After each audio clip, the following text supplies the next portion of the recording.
అందరికీ praise the Lord. Good morning. అందరు బాగున్నారా? ప్రేమైన వారలారా, ఈ దిన వాక్యాన్ని మనం చదువుకుందాం.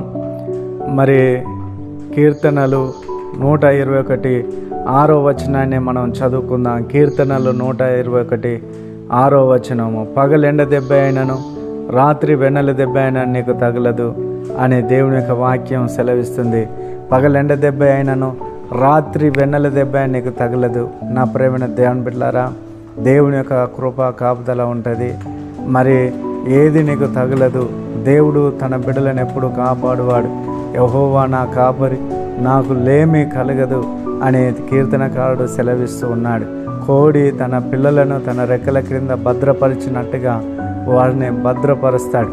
ఏ తెగులు రాకుండా, ఏ కీడు రాకుండా, ఏ శోధన రాకుండా, ఏ బలహీనత రాకుండా కాపాడే దేవుడై ఉంటున్నాడు. కనుక ఆయన కాపుదల మనకు ఉన్నది.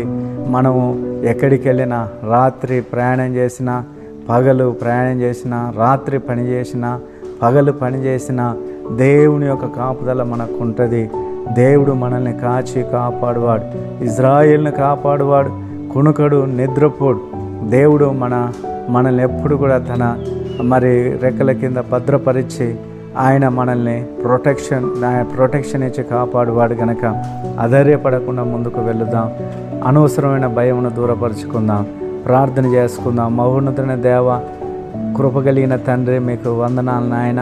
పగలు ఎండ దెబ్బ నీకు తగలదు, రాత్రి వెన్నెల దెబ్బ నీకు తగలదు అని చెప్పిన మాటను బట్టి మీరు మా పట్ల ఎంత కేర్ తీసుకుంటున్నారో నాయన, మేము గుర్తెరిగి ముందుకు సాగునట్లుగా సాయం చేయండి.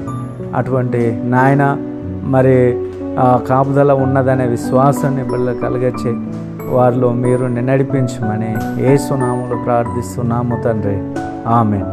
Praise the lord. అందరికీ వందనాలు.